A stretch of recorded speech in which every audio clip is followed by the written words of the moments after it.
Bien, bonjour mesdames, messieurs et bienvenue à ce colloque du groupe X Maroc. Notre rencontre aujourd'hui est dédiée à l'emploi comme priorité, l'entrepreneuriat et l'innovation comme solution. Pour nous accueillir dans cette journée, je vous propose de donner la parole à M. Khalid Safir, président du groupe X Maroc.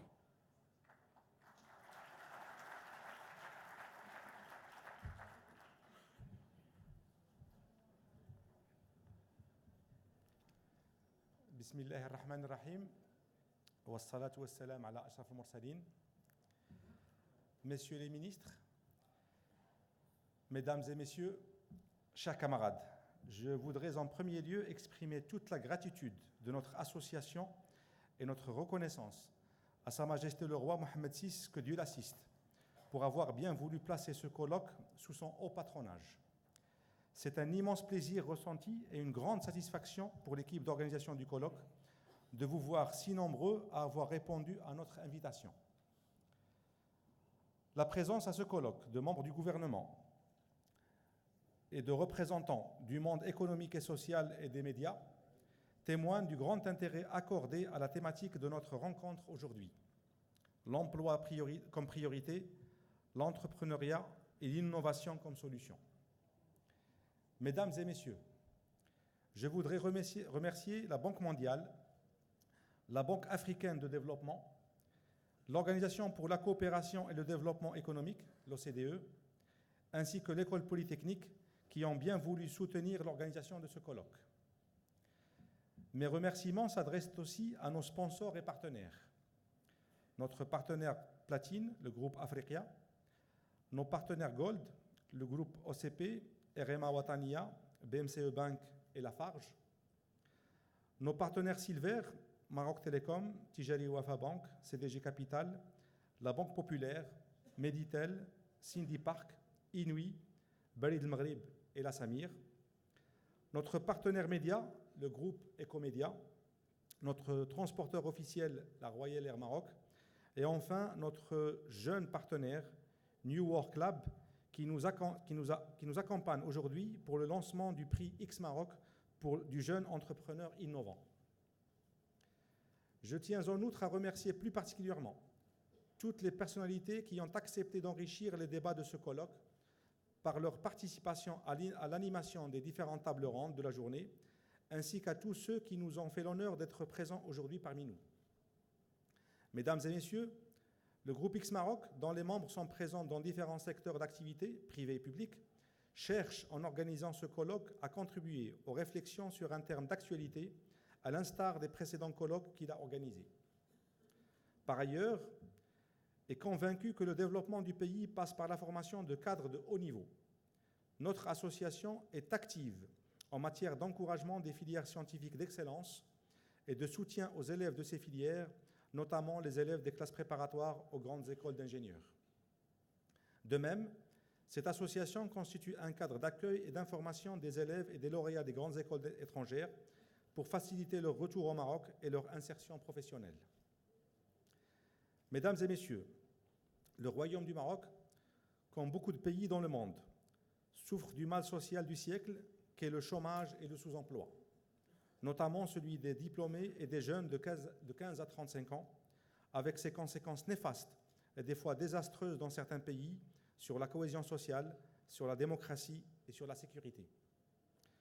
Ce colloque se propose ainsi de participer au débat national en identifiant une série de recommandations et de pistes que préconiseront les participants en matière d'encouragement de l'entrepreneuriat et de l'innovation et qui peuvent contribuer significativement à la création d'emplois et au développement humain et social du Maroc. Tout le long de cette journée, cette thématique sera développée autour de 3 tables rondes. Les jeunes Marocains et l'entrepreneuriat, l'écosystème de l'entrepreneur marocain et l'innovation au service de l'entreprise marocaine. Les membres de ces tables rondes vont ainsi débattre des questions suivantes. Comment le système éducatif marocain peut-il former à l'entrepreneuriat? Comment encourager et favoriser les interactions entre le système éducatif et le monde de l'entreprise? Comment encourager et favoriser et comment sensibiliser à grande échelle la jeunesse marocaine aux vertus de l'entrepreneuriat? pour la première table ronde. Comment favoriser l'accès au financement pour les entrepreneurs marocains? Et quels mécanismes et incitations mettre en place pour accompagner en profondeur et de façon durable l'entrepreneur marocain pour la deuxième table ronde? Enfin, comment stimuler l'innovation au Maroc et comment promouvoir l'émulation et le transfert d'innovation pour la troisième et dernière table ronde? Mesdames et messieurs, telles sont les questions qui seront discutées au cours de cette rencontre. De par la qualité des intervenants et des participants ici présents, nous sommes persuadés, au niveau de notre association, que les débats et les échanges seront très riches et que les objectifs assignés à ce colloque international seront largement atteints. Je vous remercie de votre attention et espère qu'il sera à la hauteur de vos attentes et espérances. Merci, Monsieur le Président. Mesdames, Messieurs, bonjour et bienvenue à ce colloque. J'aurai le plaisir de vous accompagner dans les discussions et le débat tout au long de la journée. Juste préciser que nous avons, parce que nous sommes à l'ère du numérique et que vos doigts sont extrêmement agiles, un hashtag qui est hashtag XMaroc2015 pour pouvoir réagir, partager avec le monde entier ce qui se passe dans cette salle et évidemment partager vos idées, certainement les plus novatrices et celles qui feront bouger les choses, bouger les lignes. Ça sera le bienvenu. Nous pourrons suivre vos tweets en direct au fur et à mesure de nos débats tout à l'heure. Nous allons aussi vous donner l'occasion de poser des questions à travers des systèmes informatiques où vous pourrez, à travers une tablette, poser vos questions à nos différents intervenants. Pendant que j'aurai le plaisir d'échanger avec eux, on pourra intégrer vos réactions à nos débats. Et avant d'accueillir les différentes personnalités qui nous font l'honneur d'être là à l'ouverture de cette séance dans le cadre de ce colloque, je voudrais vous proposer quelques images d'un reportage qui est fait sur le groupe X Maroc. L'X, vous savez que c'est un grand produit de la Révolution française, donc 1794. Ce sont d'emblée des valeurs qui se créent, des valeurs d'excellence, puisque ce sont des très grands scientifiques, Monge, Carnot, qui créent l'école, avec une vraie volonté de pluridisciplinarité. Et tout cela nous a accompagnés tout au long de la vie de l'école, avec un très fort sens de l'intérêt général, une volonté de servir la société. X Maroc, c'est une histoire d'amour avec X Maroc, parce que X Maroc est embarqué exactement sur les mêmes thèmes que nous. X Maroc organise le 21 avril un colloque sur l'entrepreneuriat et l'innovation. Et puis, les polytechniciens d'X Maroc sont partout dans la société marocaine, à des postes extraordinairement influents, dans l'administration, dans le politique, dans l'industrie. Et ça aussi, c'est un reflet parfait de ce que nous souhaitons, produire à Polytechnique. Le groupe X Maroc qui réunit donc tous les Marocains diplômés de cette école, mais aussi tous les camarades de l'école qui sont soit nés ou qui ont séjourné au Maroc. Elle a un but bien sûr de création d'un réseau des anciens de l'école polytechnique au Maroc, mais elle a aussi un objectif d'être engagé vis-à-vis donc de notre pays. L'ambition du bureau actuel et d'en faire une association dynamique, soudée et engagée envers le Maroc. Dynamique par ses actions, soudée en essayant de toucher le maximum d'anciens et de les intégrer à ce réseau, et enfin engagée sur deux registres. Le premier sur le registre du développement, de la participation au développement et la contribution au développement du pays. Et le point culminant de ce genre d'action est le colloque que nous organisons tous les 2-3 ans, notamment celui qui est programmé le 21 avril, auquel nous sommes conviés aujourd'hui. Un polytechnicien, c'est quelqu'un de brillant et de généreux. Et puis la troisième qualité, c'est une qualité de courage. Il faut oser, il faut être entrepreneur. En 1948, je me suis présenté au concours. J'ai été reçu aussi bien à l'école polytechnique, sous-entendu que je suis reçu partout. C'est comme ça que je suis devenu le premier Marocain polytechnicien, parce que évidemment, par le passé, il n'y avait pas de Marocains qui étaient entrés à l'école polytechnique. En 1952, lorsque je suis revenu au Maroc, tous les cadres des militants du parti de l'Istiklal étaient déjà en prison et le roi était isolé seul. Donc immédiatement, le roi m'a mis confidentiellement à ses côtés. Et puis le 20 août 1953, le roi a été envoyé en exil. Et puis tout le cheminement, et puis le roi est ramené de Madagascar et remis sur son trône, et il décide de former un gouvernement marocain, et le roi me désigne dans ce premier gouvernement. J'avais 28 ans.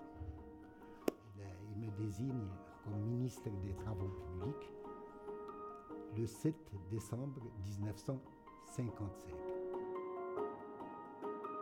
Quand j'ai quitté Polytechnique, je suis rentré aux travaux publics à Tétouan, où j'ai passé 3 années. C'était mon premier poste. Puis après, j'ai été directeur des routes pendant plusieurs années. J'ai pratiquement créé la direction des routes qui n'existait pas. Et un jour, chez moi, on m'appelle, on me dit « Sa Majesté a décidé de vous nommer ministre des Travaux publics ». C'était en 81, il y a très longtemps. Et en plus, en 84, il y avait un grand problème au Maroc de l'enseignement. Et j'ai fait une étude sur la demande de Sa Majesté pour la formation professionnelle, et on m'a chargé de créer la formation professionnelle au Maroc. J'ai participé à cette création, mais entre-temps, j'ai énormément d'activités sociales. J'étais président de l'association de Fès, j'étais président des ingénieurs des ponts, et puis j'ai fondé le festival de musique sacrée de Fès. Beaucoup d'activités à caractère social et culturel. Quand moi je suis rentré à Polytechnique, c'était la grande période des phosphates, un peu comme maintenant. On était dans l'euphorie des phosphates, un peu comme maintenant. On venait de tripler le prix. Donc aller travailler pour les phosphates, c'était l'idée de se dire qu'on allait travailler à la grande table pour une grande compagnie. Et c'est pour ça que j'ai choisi l'OCP. Ben, j'y suis resté 12 ans, je ne me suis jamais ennuyé. Et j'ai eu de la chance d'être repéré, identifié pour m'occuper de l'Office national d'électricité à un moment où je dois dire il était plutôt en crise, puisque je rappelle que depuis le début des années 90, et ça a duré quelques mois après que je sois arrivé, le pays était en pénurie, on fermait les grandes industries à 17h. On a oublié cette période-là. Total, ça n'existe plus, ça n'arrive plus. Depuis 2006, je suis président de Royal Maroc. Les gens ont le choix de monter sur Royal Maroc, ils ont le choix de ne pas y monter. Et c'est un défi permanent de faire en sorte que les gens montent dans nos avions et soient contents d'être transportés par cette compagnie. Après l'école polytechnique, j'ai fait l'école des ponts et chaussées, puis ensuite un master à MIT, puis je suis rentré au Maroc, d'abord dans des postes au ministère de l'équipement, avant d'aller dans le secteur privé, puis de revenir au secteur public, au ministère de l'Intérieur, et puis enfin d'atterrir au Conseil économique et social, les derniers postes actuellement en tant que diplomate à Paris. Juste après avoir obtenu mes diplômes, j'ai choisi de rentrer au Maroc sans faire d'expérience professionnelle en France. Dès le début, j'ai intégré le secteur public, où j'ai passé 2 années à l'Office d'exploitation des ports, avant de passer au ministère des Finances, où j'ai passé une dizaine d'années, avant d'être nommé par Sa Majesté gouverneur à Casablanca en 2006. Je suis retourné au ministère des Finances en tant que secrétaire général en 2011, et depuis fin 2013, j'ai été nommé par Sa Majesté Wali du camp Casablanca.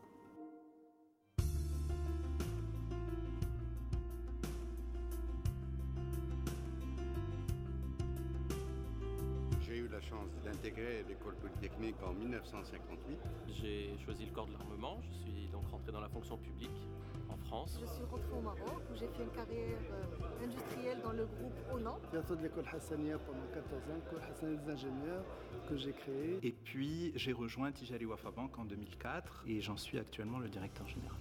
Par la suite, je suis parti au ministère de l'Agriculture et de la Pêche maritime en tant que directeur des ressources humaines et des affaires générales, qui est mon poste actuellement depuis 5 ans.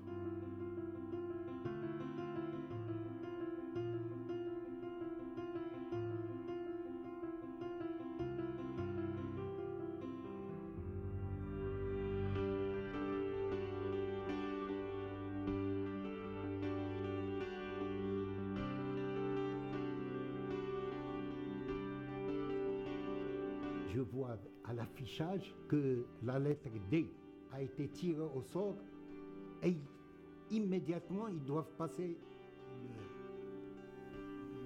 le premier oral. Je suis totalement déstabilisé il me restait 2 ou 3 chapitres que je n'avais pas révisés. Toujours les mathématiques, évidemment. L'examinateur il voit mes notes de l'écrit. Et il choisit la plus mauvaise. La plus mauvaise de mes notes d'écrit. Et il passe au tableau et il écrit. Or, cette matière, je l'avais ratée par hasard à l'écrit.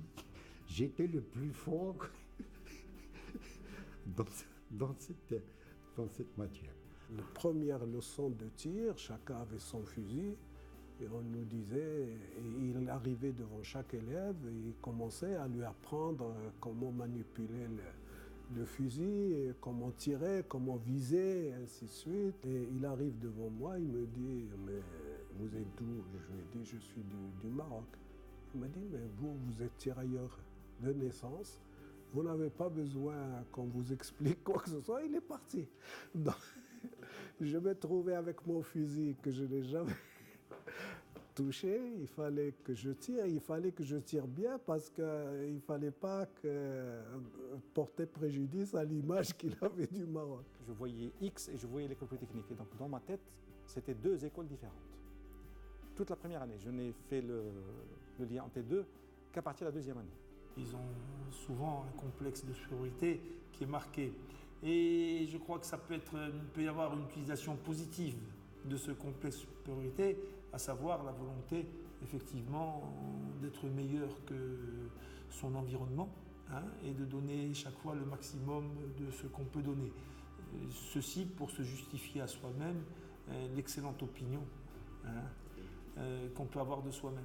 Donc c'est dialectique. On a une bonne opinion de soi, hein, mais il faut aussi la prouver.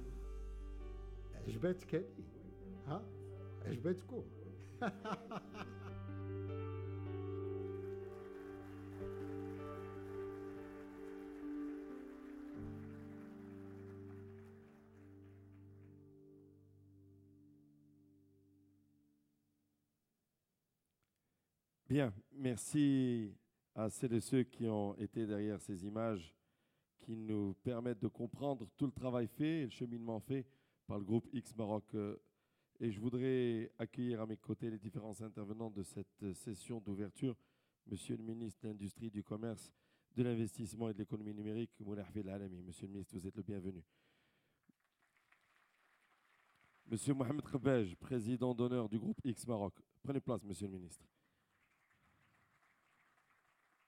Monsieur David Robalino, manager et lead économiste à la Banque mondiale. Monsieur Vincent Castel, économiste pays, Banque africaine de développement. Bienvenue, monsieur Castel. Et monsieur Alessandro Goglio, conseiller direction emploi et affaires sociales au sein de l'OCDE.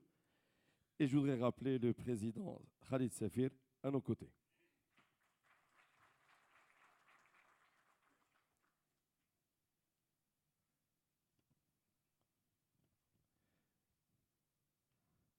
On va commencer par donner la parole à monsieur Moulay Hafid Al-Alami.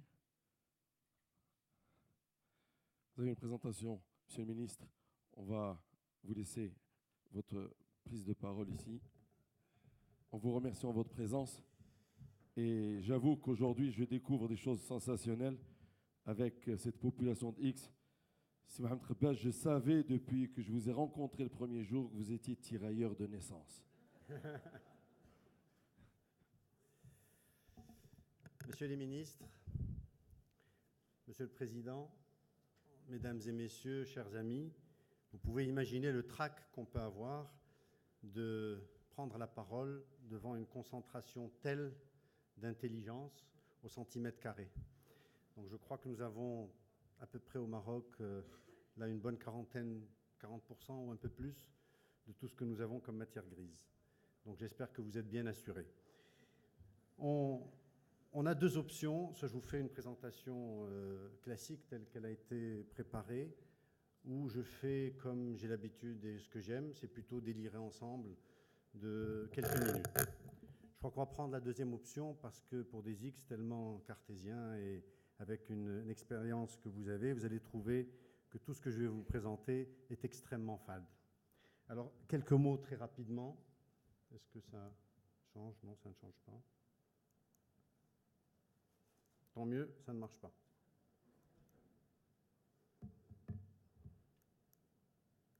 Ah, voilà. Très rapidement, la problématique de l'emploi comme véritable priorité. Ce que l'on constate au Maroc, c'est que pour les 10 prochaines années, le marché du travail va accueillir à peu près 1, on ne voit rien. Je pense que je suis seul à voir, donc c'est exclusif. Bon, allez, c'est confidentiel, c'est pas grave, je vous raconte l'histoire. Alors, dans les 10 prochaines années, nous allons avoir 1,3 million de demandeurs d'emploi sur le marché marocain. Et il faut savoir que nous allons, à ce rythme actuel, créer à peu près 350 000 chômeurs additionnels. Et cela est assez dommageable parce que l'emploi pour nos pays est essentiel. Et je pense que ceux qui ont choisi le thème d'aujourd'hui sont en plein dans le mille. Alors, 350 000 chômeurs à horizon 2020, c'est beaucoup. Et lorsqu'on regarde les perspectives, je vais aller très vite pour vous parler de choses sérieuses après. Lorsqu'on regarde les perspectives, eh bien, les 3 secteurs qui sont consommateurs d'emplois, que sont l'administration publique, le commerce et services, et la construction, sont un peu en ralentissement. On ne peut plus recruter comme on recrutait avant dans ces secteurs-là. Et enfin, 2 autres secteurs qui sont vraiment en perte de vitesse parce que probablement ils ont connu des croissances beaucoup plus fortes. L'industrie et les mines, et on va y arriver à l'industrie, et l'agriculture, qui a connu un essor important, mais sa mécanisation, son développement au stade où elle est aujourd'hui, risque peut-être dans les années futures à absorber moins de ressources que ce qui a été fait de par le passé. Alors, qu'est-ce qui s'est fait ces dernières années? Eh bien, nous avons dans l'ensemble des secteurs perdu un peu d'emplois, en effet, 7 000 emplois à peu près par an, lorsqu'on a créé 22 000 emplois par an pour les nouveaux métiers mondiaux du Maroc. Mais lorsqu'on regarde le cas de l'industrie, en faisant un tout petit focus, les 10 dernières années, nous avons créé 75 000 emplois en tout et pour tout. Je rappelle, 10 prochaines années, un besoin d'1,3 million. 10 dernières années, le secteur industriel n'a créé que 75 000 emplois. Donc nous nous sommes attachés à dire qu'est-ce que ce département de l'industrie, du commerce, etc., de l'investissement et de l'économie numérique, en focalisant sur l'industrie, quel rôle peut-il jouer au niveau de l'emploi? Eh bien, on a pris une corde et on ne s'est pas encore pendu, mais c'est programmé. Donc on a dit que le secteur industriel, qui pendant les 10 dernières années n'a créé que 75 000 emplois, on va l'engager pour créer 500 000 emplois pour les 7 prochaines années. Et de gagner 9 points au niveau de la part de l'industrie dans le PIB. Lorsqu'on analyse, on benchmark, c'est le mot à la mode depuis bien longtemps, l'ensemble des pays émergents qui se sont développés ont été entre 23 et 25% de contribution de l'industrie dans le PIB. Au Maroc, nous avons régressé, nous étions à 14, on était à 15, on est descendu à 14. Et donc, le challenge est 500 000 emplois, revenir ou gagner pour arriver à 23% de contribution de l'industrie dans le PIB.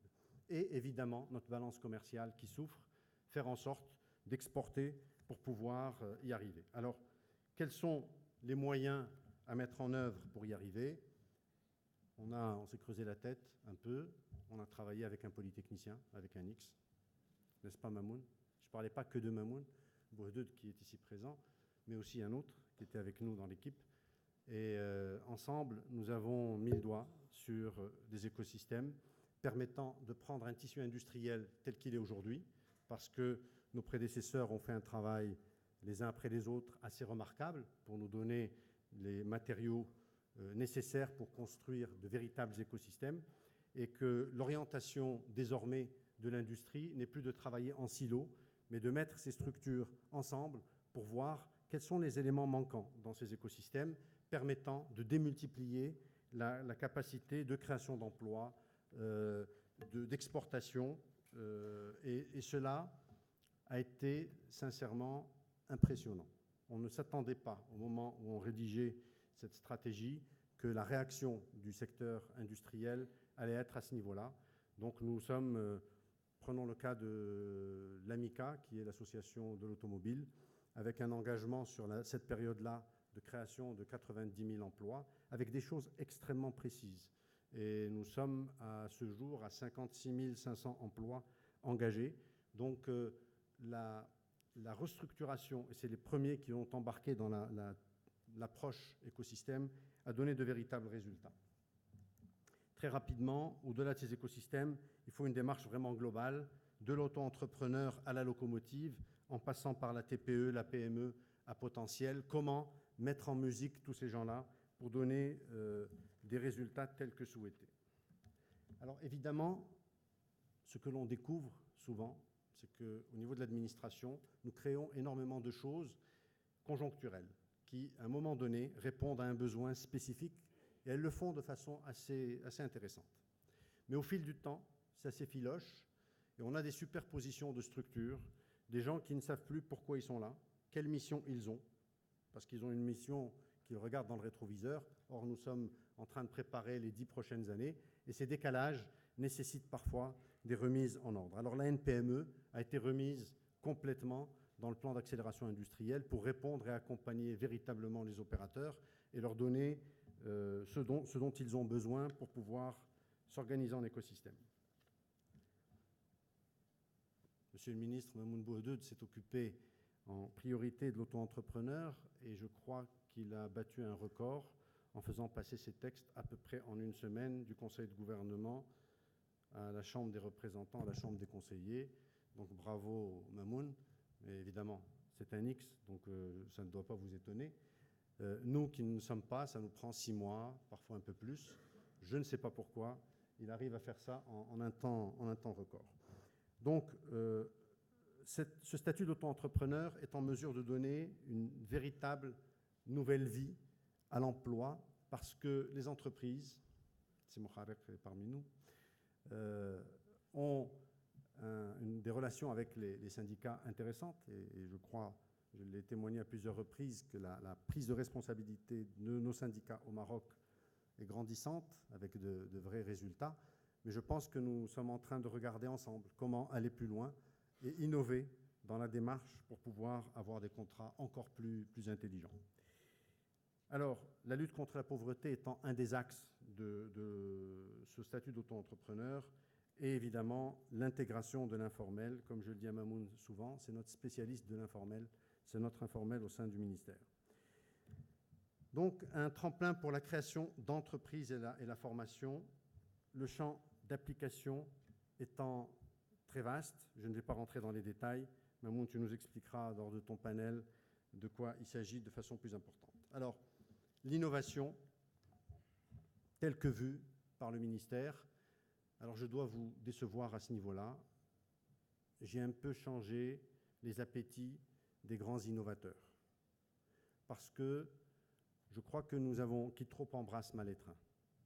Nous avons besoin de passer par des étapes structurées et je suis un peu allergique au slogan de dire « je me lance dans un thème X », pas de X dont on parle ici, prenons Y pour ne pas qu'il y ait de confusion, un thème quelconque et essayer d'en faire des choses merveilleuses telles que ça se passe au Japon. J'ai eu, par exemple, en arrivant au ministère, un texte qui se présentait au Parlement. Et je venais d'arriver, donc dans le couloir, je demandais à mes collaborateurs comment ça se faisait que ce texte était là. Ça concernait d'ailleurs le Code du travail, il y avait quelque chose d'important. On m'a dit, mais c'est très simple. J'ai dit, pourquoi vous avez fait ça? On m'a dit, on a benchmarké avec le modèle allemand. C'est vrai que sur un tableur, ça marche très bien. Hein. Sur Excel, parfois ça fonctionne. Néanmoins, il faut adapter les choses à notre mesure. Donc l'innovation, je dis oui, mais l'innovation mesurée, pas pour dire que je fais de l'innovation. Je suis allergique aux grandes déclarations, aux grands slogans. Je suis plutôt partisan de choses concrètes. Il faut avoir de l'innovation dans notre pays, il faut accélérer notre innovation, mais il ne faut pas, au niveau du ministère du Commerce et de l'Industrie, faire de la recherche fondamentale. Et parfois, on se retrouve à faire de la recherche fondamentale pour expliquer à des opérateurs qu'on va les aider dans 400 ans, quand on aura trouvé les solutions innovantes. Alors, je voudrais sortir de cette présentation 2 minutes pour vous parler de ce que c'est qu'entreprendre. Et je reprends une autre casquette pour 2 minutes. J'ai croisé un entrepreneur dans ma vie avant d'être ministre et j'ai pu remarquer quelques caractéristiques qui distinguent ces gens-là. Premièrement, le sujet du risque. Lorsqu'on est risque averse, lorsqu'on déteste le risque, de grâce, évitez d'être entrepreneur. C'est la faillite garantie. Parce que vos concurrents, qui eux prennent des risques mesurés, vous laisseront sur le carreau. Donc il faut ne pas être totalement réfractaire au risque. Ne pas non plus être casse-cou, parce que nous avons des gens réfractaires au risque et nous avons des gens qui partent dans tous les sens et qui pour eux le risque est la définition de l'entrepreneuriat. Ce n'est pas vrai, c'est ni l'un ni l'autre. Alors dealer avec ce risque, c'est pour moi comme un véliplanchiste qui est sur une planche de surf et il doit en permanence trouver un équilibre mais qui n'est jamais le même. Une partie s'apprend à l'école. Vous savez, quand on vous met dans une école de surf et qu'on vous explique sur le sable comment vous tenir sur une planche à voile, ce n'est pas toujours pareil que quand vous êtes sur l'eau. Hein, quand la vague n'arrive pas comme l'instructeur vous l'a expliqué, quand l'adversaire n'arrive pas comme ça a été expliqué pour lui tirer dessus de façon spécifique et qu'il est figé, qu'il ne bouge pas, c'est parfois un peu différent. Donc il faut arriver à gérer ce risque. Alors, autre sujet important, le management. Parce que vous avez souvent des gens qui décident de se lancer en entrepreneuriat, qui n'ont pas de notion de management, de comment suivre. Alors ça s'apprend aussi difficilement dans les livres. Oui, il y a des MBA importants, intelligents. Mais le MBA explique rarement la relation avec les syndicats, qui parfois doit être plus intelligente que ce qui est dans les textes. Explique difficilement les relations avec les cadres entre eux, que vous devez gérer, les conflits. Il y a des choses qu'on vous donne à l'école et quand vous les regardez, en fonction des pays, c'est très différent. Gérer en Allemagne, au Japon ou au Maroc, c'est peut-être pas nécessairement le même dosage de chaque sujet. Parfois, l'autre sujet qui est le paternalisme, en faut-il dans l'entreprise? Souvent, on dit non. Une démarche militaire, ce que certains d'entre vous ont croisé, peut-être, ça ne donne pas beaucoup de résultats dans l'entreprise. Une démarche peace and love, copain, casual, hein, ça dépend des secteurs. Donc, le management est véritablement un cocktail de tout cela, où parfois vous devez être dur, sympathique, peace and love, rigoureux et militaire, et tout ça vous donne le caractère du manager différent. Ça ne s'apprend pas que sur les bancs de l'école. Le sujet financement. Alors évidemment, on se dit, l'argent appelle l'argent. Moi, je n'ai pas de fonds, je ne peux pas entreprendre. Grosse erreur. Grosse erreur. Beaucoup d'entrepreneurs ont démarré de zéro. J'ai démarré avec 700 000 dirhams d'actions, stock option de l'ONA quand j'ai quitté l'ONA. C'était mon grand capital avec une maison endettée. Et donc j'ai pris un crédit à 100% de 21 millions de dirhams chez Abdelhak Benani, que Dieu ait son âme, pour pouvoir acheter une participation dans ma première affaire. Donc l'argent, ce n'est pas obligatoirement un passage obligé. L'idée, la qualité du manager, le porteur du projet, etc. sont souvent plus importants. L'argent ne suit pas l'argent uniquement, l'argent suit les bons entrepreneurs. Alors évidemment, autre tare qu'on a souvent de certains entrepreneurs, c'est quand l'argent suit l'argent et que les banquiers ouvrent les robinets. Parfois, les entrepreneurs se chauffent la tête. Donc quel est ce dosage qu'il faut faire pour l'entrepreneur, de dire oui, j'ai besoin de crédit bancaire, mais j'aime bien mon banquier qui m'offre des capacités d'endettement supérieures, mais je lui dis non merci, et je laisse passer. La tentation est grande. Donc l'entrepreneur a une responsabilité face à son financement avec lequel il doit dealer et qui n'est pas toujours simple. Le secteur, maintenant, il y a des secteurs porteurs, il y a des secteurs pas porteurs. J'ai vu des gens prendre des secteurs pas porteurs et faire des affaires merveilleuses. Donc il y a quelque chose qui ne colle pas. Et des gens qui ont pris ou acheté des affaires dans des secteurs porteurs qui se sont effondrés. Donc quelques blessures de guerre ou de ce que j'ai pu croiser dans ma vie. Ne jamais rentrer dans un secteur d'entrepreneuriat quand il ne nous fait pas vibrer. Entreprendre, c'est compliqué dans tous les pays du monde. Maintenant, on va faire un focus au Maroc, c'est très compliqué. Parce que nous, l'administration, on n'est pas toujours très sympa et très compréhensif. On ne peut pas tout comprendre et vous avez parfois des choses en fonction des cultures qui sont compliquées. Donc, entreprendre chez nous, j'en conviens, c'est parfois un chemin de croix. Donc, surtout, ne pas rentrer dans un secteur qui ne vous parle pas, qui ne fait pas que le matin vous vous levez pour aller plonger dans un secteur que vous allez entreprendre. Deuxième point que j'ai mis comme norme chez moi, une seule complication à la fois, s'il vous plaît. Vous savez, les grandes montres à complications, je ne connais pas trop. Je préfère, quand je découvre un métier, ne pas découvrir le pays, ne pas découvrir l'équipe managériale que je vais mettre en charge. Donc souvent, on veut faire, allez, prenons un métier que je ne connais pas, comme ça touche personne, de l'assurance au Zimbabwe avec des équipes que vous avez recrutées en Chine ou en Inde. Ça, c'est sûr que ça marche droit vers la faillite. Donc, il faut d'abord limiter les dégâts. Si vous maîtrisez un métier, prenons le cas de l'assurance, je parlais de qui est devant moi, on maîtrise le métier, c'est bien, ben je prends une complication, je change de pays, mais je prends des gens que je sais qui fonctionnent de telle ou telle façon. Si vous mettez tous ces ingrédients en place, eh ben souvent, c'est un peu compliqué. Les menaces. Souvent, les menaces pour un entrepreneur, c'est quand ça marche, on est porté par le vent et on est heureux. Et on est frappé par ce qu'on appelle le syndrome d'accoutumance. Tout va bien aujourd'hui, je ne vois pas pourquoi ça ne va pas bien aller demain.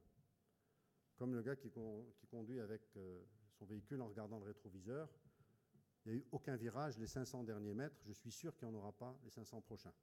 La preuve, c'est que j'ai benchmarké le passé, j'ai regardé en détail, je suis rentré dans les circonvolutions de ce qui pouvait se passer. Vous imaginez ce que ça peut donner comme résultat. Donc, quand on est dans des situations où on s'installe, j'appelle ça l'embourgeoisement. C'est un mot qui est très connu dans mon entourage. J'explique aux gens qu'on s'embourgeoise très vite. On trouve qu'on fait de beaux résultats, que ça se passe bien. Les 5 dernières années, on a fait des résultats convenables. Oh, il y a un petit outsider qui rentre sur le marché.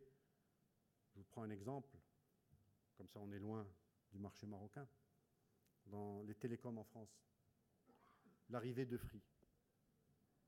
Il se trouve que j'ai une affaire qui est fournisseur des deux concurrents de Free. En posant la question aux responsables de ces concurrents-là, ils me disent « mais c'est un feu de paille, vous inquiétez pas, vous allez voir ». Moi je tremblais, je me dis « c'est pas possible, ce gars-là arrive avec une démarche, il va quand même prendre une part de marché ». Vous voyez les résultats ont été impressionnants.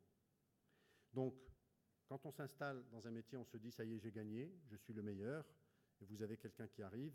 Quand on perd cette capacité, cette agilité et cette peur au ventre de se dire « je ne pourrai plus payer mon banquier », quand je l'ai payé pendant quelques années, je trouverai toujours le moyen de m'en sortir. Parfois, c'est catastrophique. Autre chose qui menace souvent, c'est des entreprises qui deviennent familiales. Et la consanguinité. On commence à trouver le frère de la cousine, la belle-sœur, tout le monde est là. Évidemment, on est très bon dans la famille, vous le savez bien.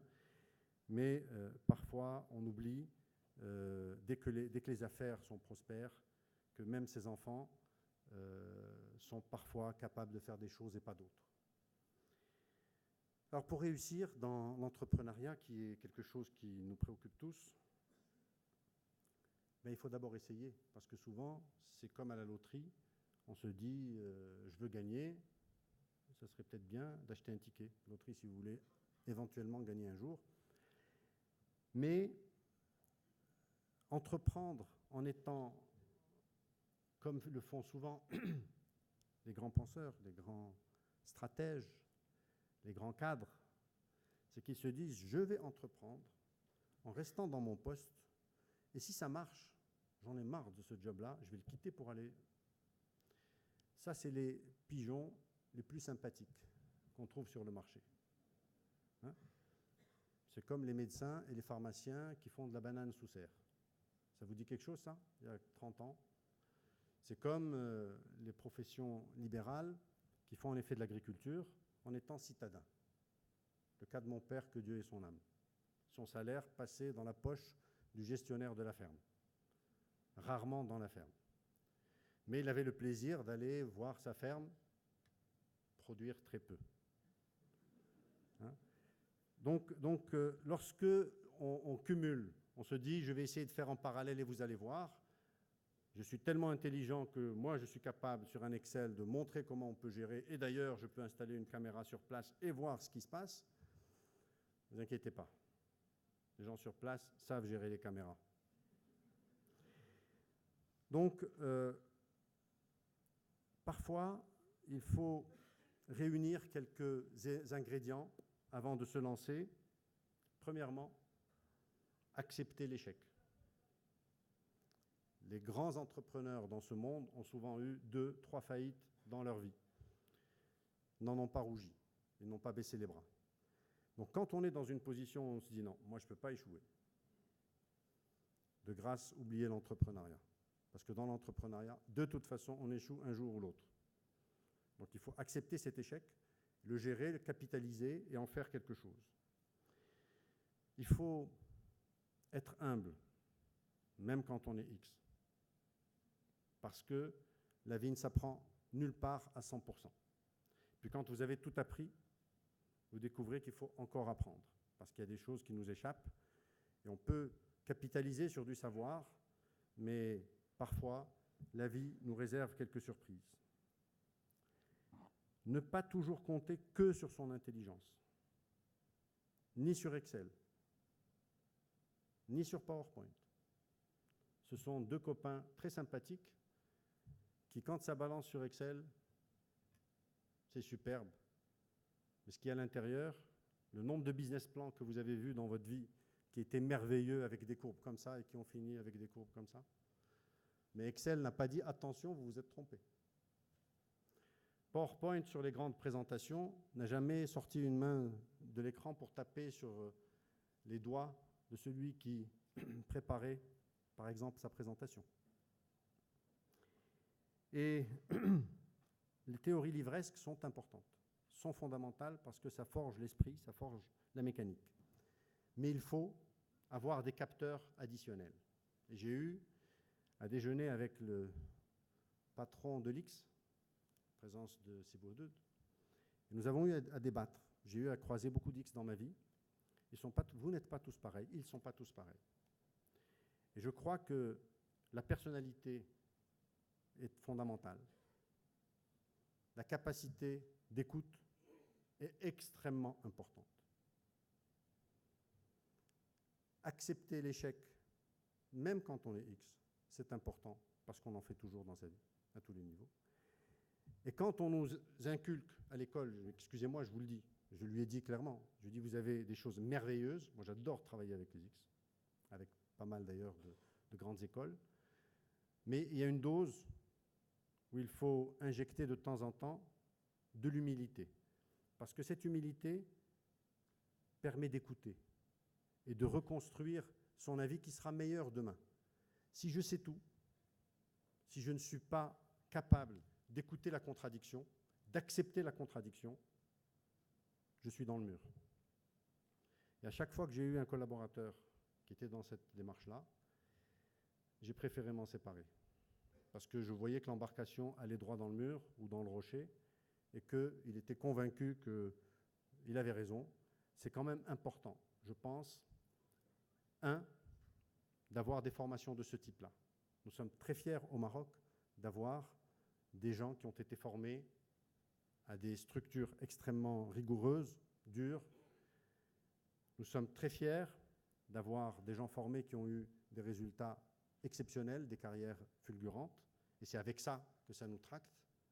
Mais ils peuvent aller encore plus loin, beaucoup plus loin. S'ils ont cette capacité au-delà d'être techniquement extrêmement bons, d'être en mesure de résoudre des équations extrêmement complexes, donc une mécanique cérébrale de très grande qualité, une horlogerie particulière, d'avoir de surcroît des capteurs qu'on a rarement dans les écoles. Et je trouve que la qualité au Maroc de nos polytechniciens est très particulière, parce qu'ils arrivent très souvent à conjuguer la technicité et ces fameux capteurs. Et je vous remercie.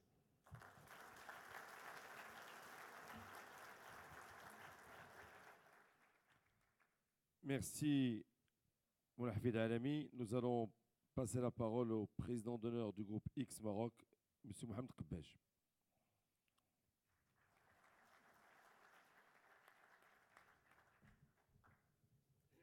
Monsieur le ministre, Monsieur le Wali, mes chers amis, c'est une tradition très louable que celle de l'Association des polytechniciens d'organiser des colloques sur des sujets sensibles et primordiaux pour le développement de notre pays. Et je remercie le bureau de l'association et son président, c'est Khalid Safir, pour la pérennisation de cette tradition. Le thème de cette année concerne l'emploi, souci majeur au niveau de notre pays et même au niveau mondial.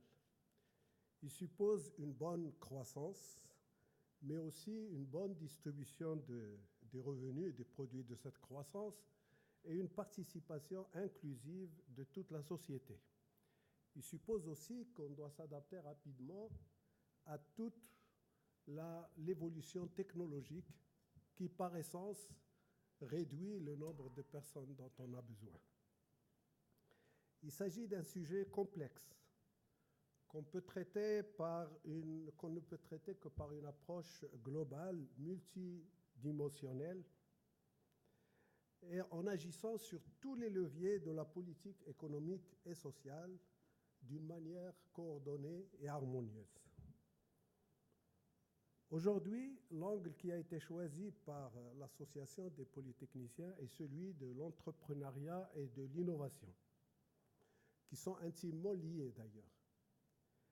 Je pense que Moulay Hafid Alami nous a donné une leçon magistrale sur l'entrepreneuriat et sur les conseils les plus pertinents pour se réussir dans ce domaine. Moi, je vais essayer d'attaquer par l'autre angle qui est celui de l'innovation.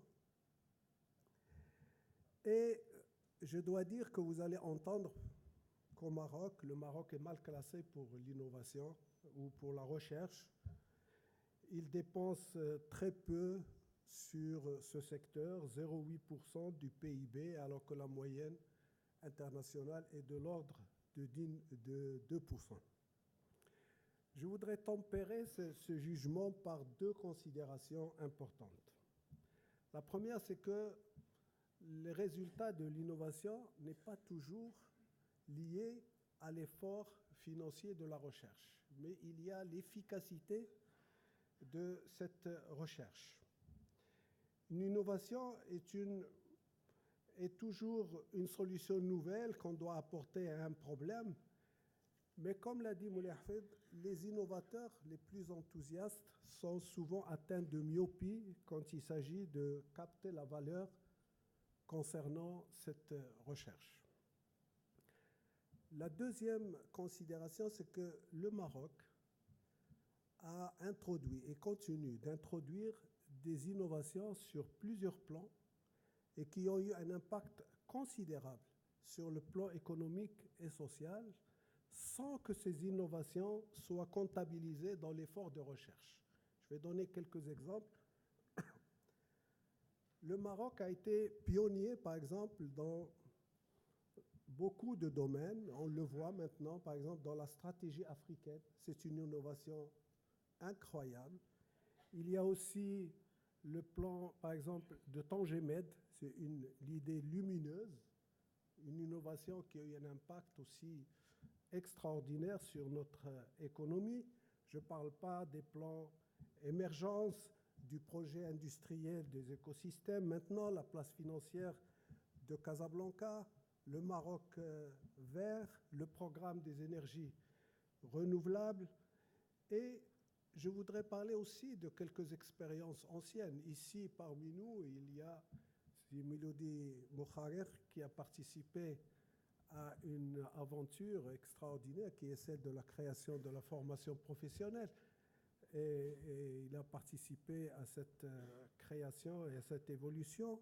Je parle aussi comment on a été pionnier dans le domaine de l'eau, par exemple, où on a un déficit énorme et qu'on a maîtrisé grâce à une politique multisectorielle, non seulement au niveau technologique, mais au niveau de la tarification et au niveau économique de la conception donc, de l'approche de l'eau. Je peux aussi citer aussi un sujet intéressant, le problème de la dette au Maroc, comment il a été traité, la dette extérieure, surtout marocaine. C'est un modèle dans le genre dont on pourrait s'inspirer même les pays européens actuellement pour le traitement de la dette en Grèce et ailleurs. Et aussi une aventure que Moulay Hafid a participé à cet assainissement des assurances qui était le corps malade de l'économie marocaine dans les années 80 et qui devient maintenant un élément actif du développement économique. Et personne n'aurait pu imaginer dans les années 90 que ce secteur malade allait donner ce qu'il donne actuellement. Je cite tout cela et je peux citer des dizaines d'exemples où le Maroc a été pionnier et a produit une innovation extraordinaire et on ne l'évalue pas à sa juste valeur. C'est pour cela qu'au niveau de l'innovation, il me semble essentiel pour impulser ce secteur pour le Maroc, un peu de considérer ou de prendre en compte 5 considérations de par mon expérience que je juge absolument importantes. La première, c'est ce que j'ai dit, valoriser les succès et les talents. Et ça, malheureusement, nous ne savons pas toujours le faire, même quand nous faisons quelque chose de bien, on n'arrive pas à le montrer, on n'arrive pas à en être fier. Et cela est fondamental et il faut valoriser ces talents. Parfois, malheureusement, ces talents sont combattus alors qu'ils devaient être mis en valeur. Et je peux citer un seul exemple. Par exemple, au Maroc, vous avez des ouvrages extraordinaires comme la Koutoubia ou la Tour Hassan ou la Kheralda de Séville. On connaît ces ouvrages, mais on ne connaît pas les architectes ou l'architecte génial qui est derrière ces ouvrages. Cela montre comment nous n'arrivons pas à mettre en valeur ces success stories et on n'arrive pas à mettre en valeur les talents qui sont derrière ce travail. Le deuxième point qui est essentiel, c'est apprendre de nos échecs. Moulay Hafid a parlé de cela. Malheureusement, dans notre société, l'échec est mortel. Et souvent, on ne donne jamais ou rarement une deuxième chance à la personne. Or, Einstein disait qu'une personne qui n'a jamais commis d'erreur n'a jamais tenté d'innover. Et je cite l'exemple de Steve Jobs, qui a été, que vous le savez, derrière la réussite d'Apple. Steve Jobs a été exclu de sa société, Apple, qu'il a fondée ou cofondée en 1989, parce qu'il avait échoué dans son travail. Ensuite, il a échoué dans la création de 2 sociétés par la suite. Et cette expérience lui a permis de développer des compétences pour devenir peut-être l'un des innovateurs les plus visionnaires de notre temps et sauver Apple d'une faillite implacable. Je cite aussi l'exemple de Churchill. Churchill, l'homme qui a sauvé le monde libre. En fait, quand vous regardez sa biographie, au début, il a échoué lamentablement dans l'expédition des Dardanelles en 1917 et aussi en 1925 quand il était ministre de l'échiquier en Angleterre. Il a rattaché la livre sterling à l'étalon or et il a déclenché une des crises sociales les plus grandes du Royaume-Uni. Et un des cours actuellement en vogue en ce moment et aussi le plus cher est donné à la Silicon Valley aux jeunes entrepreneurs par d'anciens CEO qui ont échoué et qui expliquent aux étudiants ce qu'il ne faut pas faire et non pas ce qu'il faut faire. Donc la Silicon Valley, un des secrets de la réussite, c'est justement l'échec est admis et accepté. Et dans notre société, malheureusement, c'est quelque chose que nous devons absolument, dans laquelle on doit évoluer. Le troisième point qui me semble essentiel dans notre société qu'on constate, c'est la persévérance. Souvent, en cas d'échec, on abandonne rapidement et en cas de succès, on oublie de maintenir l'effort pour maintenir notre avance. Et on peut citer, Moulay Hafid a cité quelques exemples, mais on peut citer le secteur de l'industrie textile au Maroc et un autre secteur où on a eu une expérience très intéressante à la fin des années 80, c'est l'expérience des crédits jeunes promoteurs. Et à quelques années qui étaient bénéfiques en fin de compte, par la suite, on a arrêté l'expérience pour la simple raison qu'on a dit que 15% des jeunes promoteurs n'ont pas été capables de rembourser. Or, dans ce genre d'expérience, même 20%, même 30% d'échecs est admis. Et on a arrêté l'expérience, tout simplement, alors qu'on avait plusieurs milliers de jeunes promoteurs et ça commençait à prendre. Et c'est dommage comment on arrête des expériences intéressantes. Le quatrième point, c'est le financement. Effectivement, les financements à la recherche d'innovation, dans la recherche et dans l'innovation restent faibles. J'avais toujours proposé une idée intéressante et que je vous soumets encore, c'est de pérenniser le financement par une taxe sur les importations et qu'il faut dédier à la recherche et à l'innovation. J'ai pensé qu'une taxe au niveau de l'importation rendrait le Maroc plus compétitif, une petite taxe, mais qui permettrait justement d'orienter cet effort de recherche et de pouvoir le financer. Et le dernier point, c'est aider dans la société marocaine à faire épanouir les vocations. Malheureusement, souvent, dans les études, on suit un certain nombre de créneaux, mais on ne suit pas réellement la vocation des individus. Et je rappelle ici un proverbe dans certaines régions marocaines où on dit que chaque personne qui naît, il naît avec une chanson. S'il découvre cette chanson, il trouvera le bonheur. Et d'ailleurs, un écrivain américain, Mark Twain, dit exactement la même chose. Il dit « Les 2 jours les plus importants de votre vie sont le jour où vous êtes né et le jour où vous découvrez pourquoi ». Donc, aider les jeunes à découvrir leur vocation me semble être la graine essentielle de l'innovation du futur. Merci beaucoup. Merci, Monsieur le Président. Merci, Monsieur le Président. Je voudrais passer la parole à Monsieur David Robalino, manager et lead économiste au sein de la Banque mondiale. Et je voudrais remercier toutes celles et ceux qui, en direct, utilisent le X Maroc 2015 et les différentes pensées de cette rencontre. À vous la parole. Merci beaucoup. Mesdames, Messieurs, bonjour. C'est un grand plaisir d'être de retour ici à Casablanca, au Maroc. Et c'est un honneur de faire partie de cette table ronde. Le but de mon intervention est de revoir avec vous ce que l'on connaît aujourd'hui sur l'efficacité des programmes d'appui à l'entrepreneuriat. Quels ont été les effets sur l'emploi et les revenus des ménages et quelles sont les implications de politique. Cette présentation est basée sur un projet de recherche qu'on a commencé à la banque il y a plus ou moins 4 ans.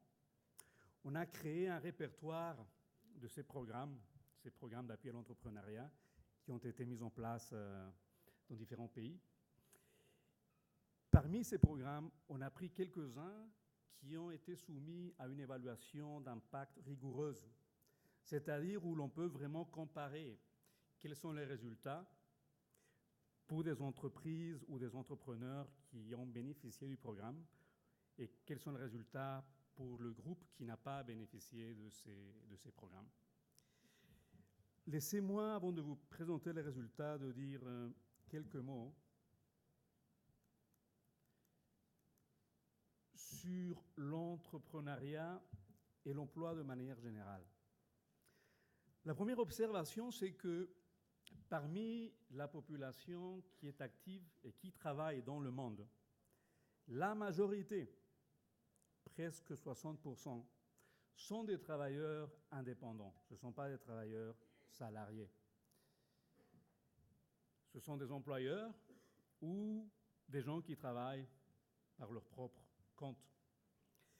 Et c'est intéressant de voir qu'il y a une corrélation entre le niveau de revenu d'un pays et justement le pourcentage du travail salarié.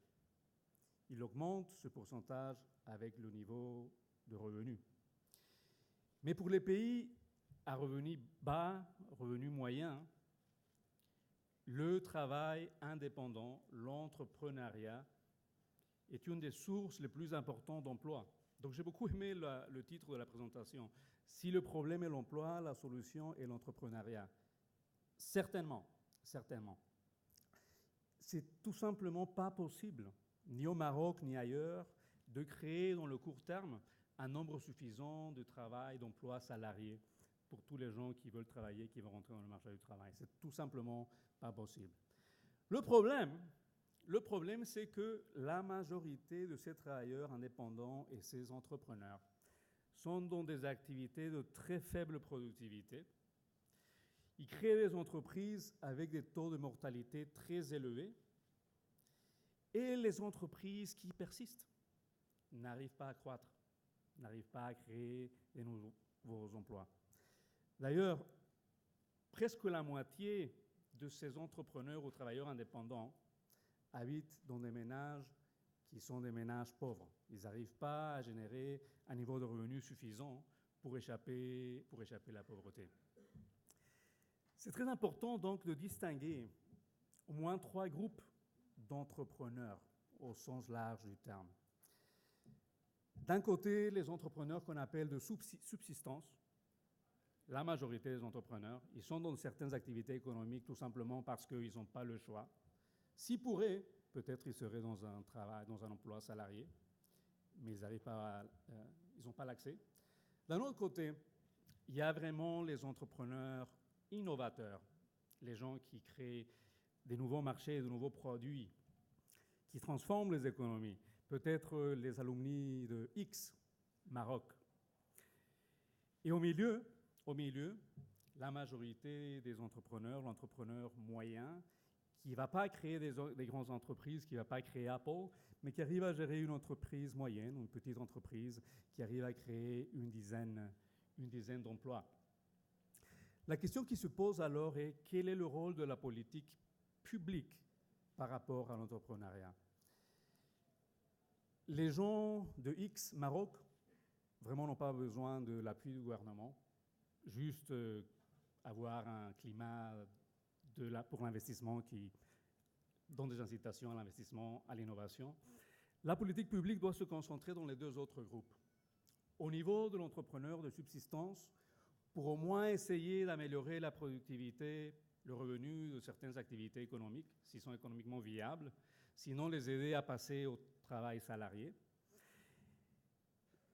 Plus ou moins 30% de ces entrepreneurs de subsistance au monde ont d'ailleurs les caractéristiques des entrepreneurs de vocation, le groupe du milieu.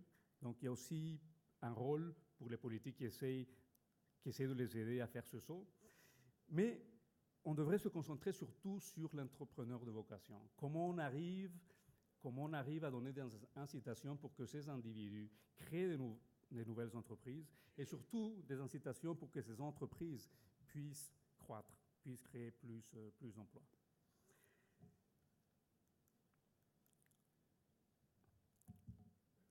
Les programmes dont je vais parler essayent de corriger 5 failles ou 5 problèmes dans le marché.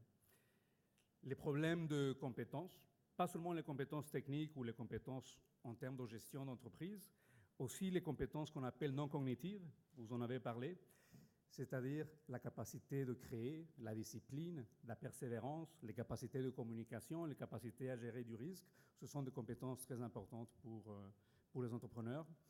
Des problèmes d'information, information sur des nouvelles technologies, des nouveaux marchés, accès au prix. Problème d'accès au marché. Très souvent, ce n'est pas facile de rentrer dans des nouveaux marchés, il y a des barrières à l'entrée. Et puis des problèmes de régulation. Donc, tous les programmes qui essayent d'appuyer l'entrepreneuriat combinent des services, des interventions pour gérer ces problèmes. Laissez-moi vous décrire rapidement l'inventaire. Donc, je vous disais, ce sont des programmes qui ont été mis en place partout dans le monde. La plupart des programmes sont en Afrique, après en Amérique latine, après en Amérique du Sud. Pour une raison ou une autre, que 10% de ces programmes sont dans la région du Moyen-Orient. Peut-être il y a moins d'intérêt dans ces programmes ou il y avait moins d'intérêt à ces programmes. Ils offrent tous une combinaison de ces 4 interventions, des compétences, accès aux finances, advisory and networking et l'assistance technique.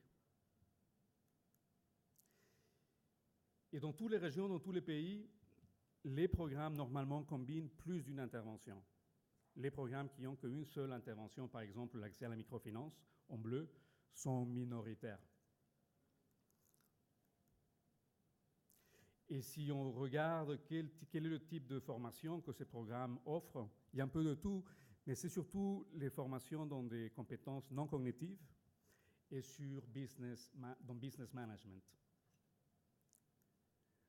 Pour l'accès aux finances, ce n'est pas que l'accès au crédit, ça peut être l'accès à l'assurance, mais surtout ces programmes, ou très souvent ces programmes, n'offrent pas du crédit, ils font des dons.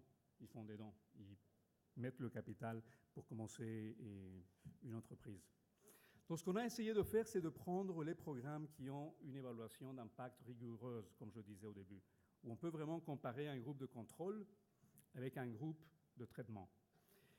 On a une 60aine de ces programmes dans la base de données, et ces programmes qui ont été évalués essayent de mesurer les différences entre le groupe de contrôle et le groupe de traitement à ces 4 niveaux.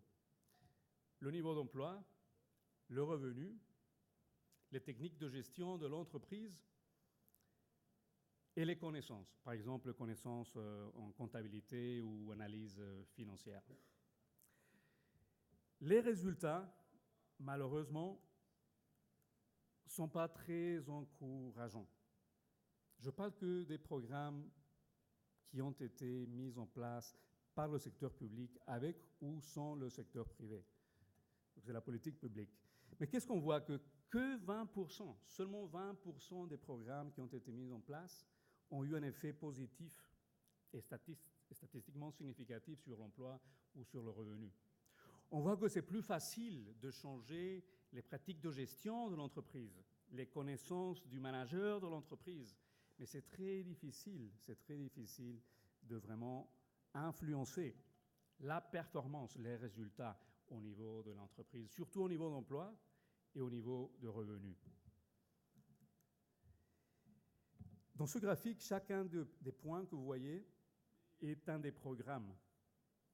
Dans l'axe des X, justement, horizontale, vous voyez quelle est la différence qui a été générée par le programme par rapport au niveau d'emploi, pour vous donner un exemple. Donc, si vous allez dans la droite, le plus d'effet le programme a eu sur le niveau d'emploi. Et dans l'axe des Y, l'axe vertical, vous avez une mesure de si le programme ou si cette différence est statistiquement significative. Pour avoir un résultat qui est positif et significatif, il faut être dans le cadran du nord-est. Et vous voyez qu'il y a très peu de points dans ce cadran. La plupart des programmes, soit ils n'ont pas eu d'impact, il y a même des programmes qui ont eu des impacts négatifs. La grande question est, qu'est-ce qu'il faut faire? Qu'est-ce qu'il faut faire pour être dans le nord-est?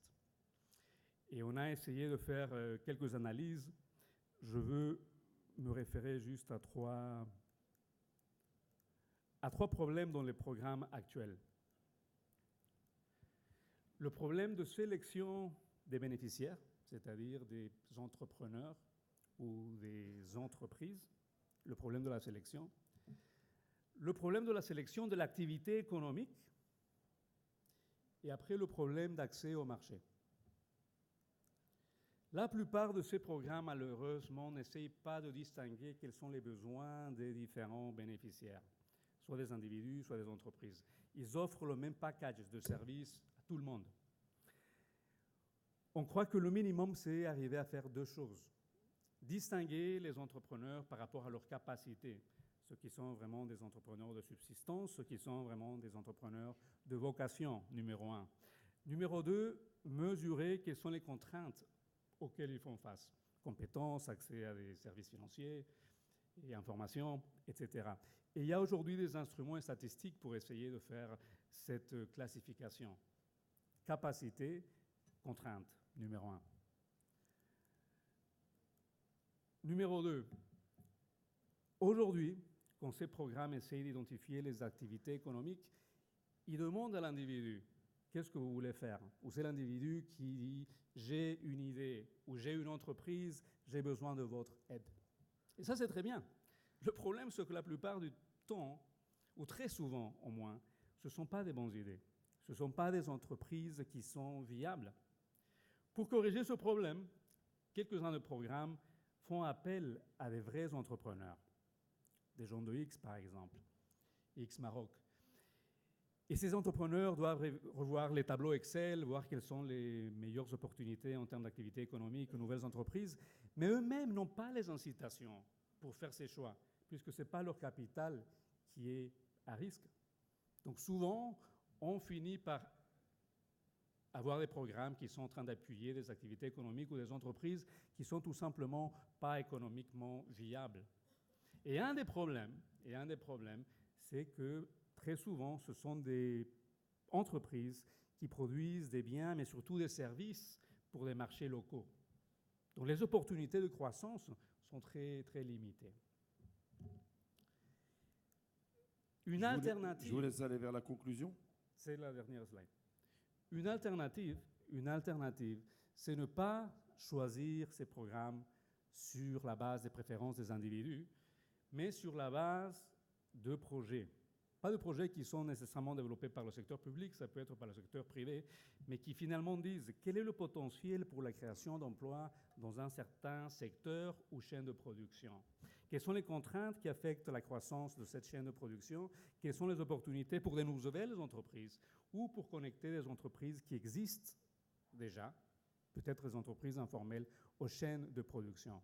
Une approche complètement différente, et ce n'est pas de la politique industrielle.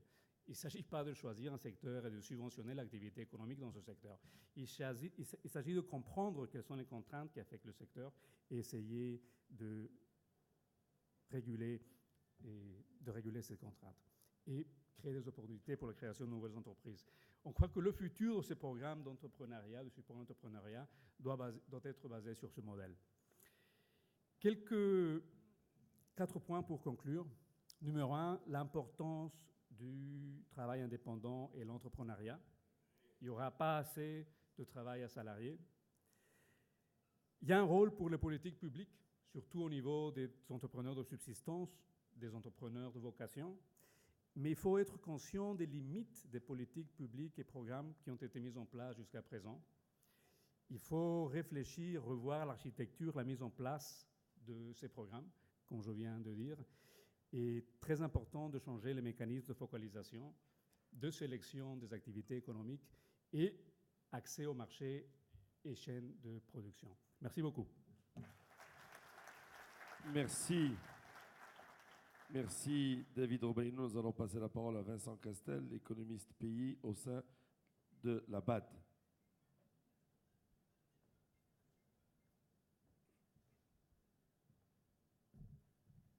Parfait.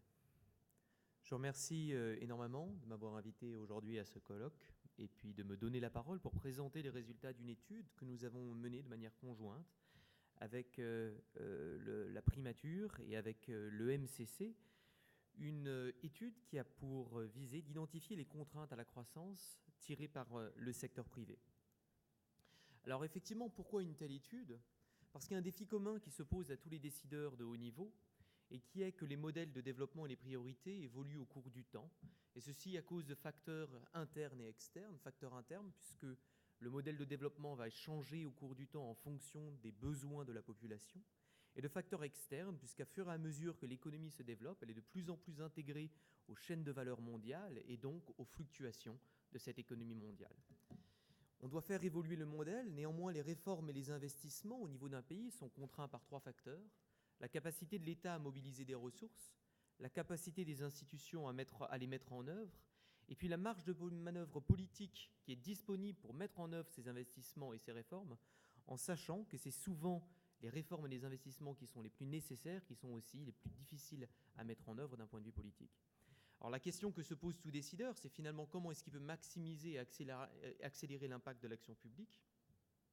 Eh bien, une première partie de cette réponse à cette question, c'est qu'il y a un besoin de concentrer les efforts et les ressources sur les points pouvant changer la dynamique économique et sociale. Et de fait, il y a un besoin dans un premier temps d'identifier quels sont les goulots d'étranglement qui limitent le plus la croissance.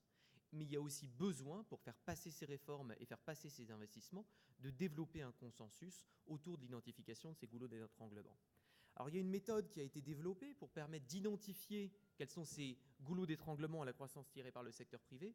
C'est la méthode du diagnostic de croissance qui a été développée par 3 professeurs d'Harvard. Alors ce n'est pas 3 professeurs de l'X, c'est 3 professeurs d'Harvard.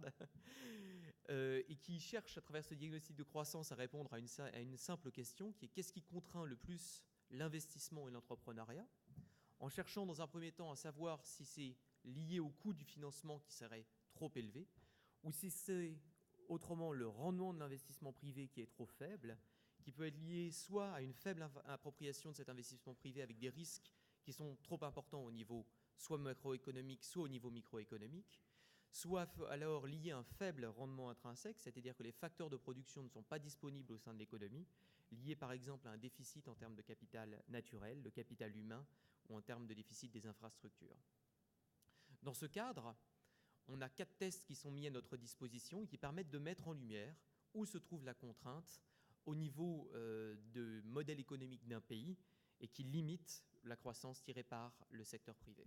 Par ailleurs, comme je le disais, c'est un outil qui est très efficace pour développer une approche coordonnée entre les différents ministères sectoriels, pour identifier là où le gouvernement doit mettre la priorité, pour aussi élaborer un consensus avec la société civile et le secteur privé, et puis par derrière aussi garantir une convergence des interventions des partenaires au développement sur un diagnostic qui peut être partagé. Et ce consensus, finalement, il est obtenu à travers tous les différents ateliers et missions de dialogue qui sont organisés lors de la réalisation de ce diagnostic. Alors, lors de la mise en œuvre avec la primature et le MCC, effectivement, à tous les niveaux, on a organisé des consultations, au départ au niveau de Rabat, puis ensuite dans les régions, des consultations qui ont mobilisé souvent plus de 200 représentants pour essayer d'obtenir un consensus autour notamment des conclusions qui avaient été obtenues à partir de l'analyse empirique. Alors, qu'est-ce qu'on a pu retenir de ces diagnostics de croissance et quelles sont les contraintes au développement à la croissance tirée par le secteur privé que nous avons identifiées dans le cas du Maroc? La première chose, pour replacer tout ça dans le contexte, c'est que néanmoins, il y a un processus de réforme qui est engagé depuis 2000, avec une réelle volonté de transformer en profondeur le modèle économique et social, avec de très bons résultats quand même au cours de la dernière décennie. Si l'on regarde par exemple les équilibres macroéconomiques, on a eu un taux de croissance relativement soutenu de 5% les 10 dernières années, avec fait notable surtout une diminution de la volatilité de cette croissance. La deuxième chose, c'est qu'on a noté, et ça a été souligné par mes illustres prédécesseurs, de la réduction substantielle de la dette publique, du faible niveau d'inflation aussi au cours de la longue période. Au niveau de social, il y a eu de très grandes avancées avec la baisse du taux de chômage de 15,3% en 2001 à 9% en 2007, recul du taux de chômage, une nette amélioration de l'accès aux services de base, et par derrière aussi, ce qui est particulièrement notable à l'échelle du continent africain, une très grande ouverture économique avec l'accord avec l'UE en 2000, les USA et la Turquie en 2006, et avec de nombreux pays de la sous-région et du continent. Ce que a mis en évidence ce diagnostic de croissance, dans un premier temps, c'est un certain nombre de défis au niveau du modèle. Le premier grand défi, qui va rejoindre un peu par ailleurs toute la discussion qu'on pourra avoir par derrière, c'est qu'il y a un taux d'investissement au Maroc qui est un des plus élevés au monde. On a un taux d'investissement qui tourne autour de 30% à peu près du PIB. Néanmoins, si on regarde comment cette croissance se transforme se traduit au niveau de l'économie, qu'est-ce qu'on voit ? On y voit que finalement, il n'y a aucune tendance de transformation sectorielle sur la longue période, avec un taux d'industrialisation qui est finalement resté relativement stable. Sur le graphique du bas, c'est la courbe rouge, qui est à peu près de l'ordre de 14%, et toujours une très forte dépendance vis-à-vis du secteur agricole, qui se traduit, même si elle laisse toujours baisser, par une certaine volatilité du taux de croissance, ce qui a des impacts sur la création d'emplois. Le deuxième grand défi du modèle, c'est que ce que l'on voit, c'est que c'est une croissance qui est principalement tirée par la consommation.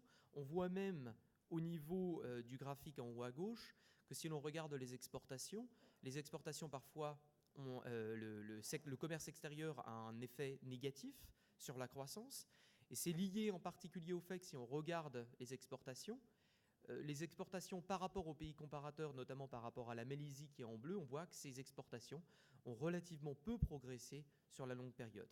Néanmoins, on voit que ces exportations ont peu progressé, non pas à cause de la compétitivité prix, puisque c'est ici le graphique du bas, mais plus particulièrement par rapport à la compétitivité hors prix. Effectivement, si on regarde le modèle, on a une économie diversifiée qui exporte des produits communs. La sophistication des exportations sur la longue période s'est peu améliorée si on regarde par rapport à des pays comparateurs, tels que par exemple la Corée, la Chine ou la Thaïlande. Et on le voit vraiment au niveau du panier des exportations. Alors on s'est arrêté à 2010, je reviendrai sur ma conclusion, parce qu'effectivement, le panier des exportations au cours des dernières années, avec la très belle performance des nouveaux métiers du Maroc, on verrait que ce panier des exportations commence à se transformer. Néanmoins, entre 1990 et 2010, ce que l'on voit, c'est qu'il y a une faible transformation, avec toujours une très grosse prédominance des textiles, très grosse prédominance des phosphates, très grosse prédominance de l'agriculture. Mais on voit aussi que dès que le Maroc développe un nouveau secteur, elle est capable d'exporter les produits qui sont développés. C'est par exemple ici le carré rouge pour ce qui est, par exemple, de l'électronique et des produits, des fils électriques. Alors, le dernier grand défi au niveau de ce modèle, c'est qu'on voit un faible dynamisme au niveau du secteur privé. Si l'on regarde la matrice de transition, par exemple, la probabilité pour qu'une PME au Maroc pour qu'une start-up devienne une petite et moyenne entreprise au bout de 5 ans n'est que de 1,5%. Si l'on regarde l'espace produit aussi au niveau de 30 ans, qu'est-ce que l'on voit ? On voit que les chaînes de valeur se sont aussi relativement peu développées. Elles se sont développées souvent en fin de chaîne. Ce n'est pas forcément un problème. Il y a d'autres modèles qui se sont développés comme ça. On peut par exemple voir au niveau du Mexique. Ce que l'on peut voir aussi, c'est qu'à partir du moment où il y a eu une incitation et on a mis des efforts, les secteurs se sont développés. C'est le cas par exemple en vert et en bleu, dans le textile, l'habillement et dans l'électronique et la machinerie. Là où il y a eu des investissements sur la longue période, on a vu ces secteurs se transformer. Ce qui est plutôt un bon signe maintenant au niveau des nouveaux métiers du Maroc. Alors, au niveau du diagnostic de croissance, où est-ce qu'on a trouvé les deux principaux freins à la croissance ? On les a trouvés en fait à deux niveaux avec un autre problème qui est le thème finalement de notre colloque aujourd'hui. Première grande contrainte, c'est au niveau du capital humain. La deuxième grande contrainte, c'est au niveau des risques et des distorsions au niveau microéconomique. La contrainte transversale étant liée à l'innovation, et on a trouvé ça plutôt un problème qui était lié à la coordination entre l'ensemble des acteurs, public, privé, et entre le public et le privé. Alors, excusez-moi. Si l'on regarde le capital humain, qu'est-ce que l'on a identifié? On a identifié que c'était à la fois un problème de stock et de flux. Au niveau du stock, effectivement, si on regarde par rapport aux pays comparateurs, on regarde que si on voit au niveau de la structure de la population active, on a encore une très grande part de cette population active qui n'a pas reçu d'éducation. On est à peu près au niveau d'un tiers. Le taux d'alphabétisation, d'ailleurs, des adultes au Maroc, ça c'est toujours la question du stock. Cette alphabétisation, c'est un des taux les plus faibles aussi au niveau du Maroc si l'on compare par rapport aux pays comparateurs. On le voit qu'il y a à peu près un tiers qui est analphabète dans la population adulte. Au niveau du flux, il y a eu de très nettes améliorations. Néanmoins, se pose toujours à l'heure actuelle un problème qualitatif. Si l'on regarde les scores, les résultats des tests Teams, on voit que le Maroc, en termes de score, est tout à droite. Ce que l'on voit et qui est peut-être plus problématique, c'est que le taux de scolarisation dans le supérieur reste toujours très faible. Le Maroc étant ici tout à gauche, un taux de 16% d'une classe d'âge reçoit une éducation de type supérieur. Et c'est là où on arrive directement, on se lie au sujet de notre relation aujourd'hui avec l'IX, il n'y a que parmi ces étudiants-là, il n'y en a que 6,7% qui suivent un cursus d'ingénieur. Ce qui limite à long terme la capacité au modèle économique marocain de pouvoir se transformer. Alors il y a un certain nombre de tests qui nous ont permis d'identifier que c'était une contrainte majeure, le capital humain. Il y a le premier test, comme je le disais, c'est le rendement de l'éducation qui est peu élevé. Ce rendement d'éducation peu élevé fait qu'il y a finalement peu d'incitation pour un ménage d'investir dans l'éducation de ses enfants, ou pour une personne d'investir dans son éducation, puisque le retour financier qu'il aura par rapport à cette éducation sera faible, si on compare par rapport aux autres pays. On voit aussi que le taux de scolarisation dans le secondaire au Maroc est plus faible que ce qu'il serait attendu si on compare par rapport aux autres pays. On a aussi vu que 38% des entreprises marocaines identifient le manque de main-d'œuvre suffisamment qualifiée comme une contrainte majeure. Et pour contourner, là on regarde le comportement des acteurs, pour contourner cette contrainte, les grands groupes ont cette capacité de pouvoir faire appel à la formation continue. Ce qui pose un gros problème au Maroc et on voit bien là la matrice de transformation au niveau du secteur privé, puisque les grands groupes ont la capacité, ont les moyens de pouvoir former en interne la main-d'œuvre qu'ils ont, donc peuvent survivre dans cet environnement. Mais les petites entreprises ont énormément de mal à recruter les talents dont ils ont besoin. Et donc on voit la prédominance des toutes petites entreprises qui reposent sur leur propre capital, les grandes entreprises qui sont capables de développer leur capital, mais au milieu, les entreprises souffrent pour trouver les talents dont ils ont besoin. Et puis les derniers types de tests voient finalement les comportements des acteurs et comment les acteurs qui se développent en l'absence de capital humain. Et qu'est-ce qu'on voit se développer? On voit se développer de manière prédominante au Maroc les services, alors que l'industrie n'arrive pas à se développer. Pourquoi? Parce que les services sont moins capitalistiques en termes de capital humain que le secteur manufacturier. On voit de manière très paradoxale que le chômage des diplômés est très fort au Maroc, mais que par rapport aux autres pays de la sous-région, c'est aussi un chômage qui touche les étudiants du secondaire.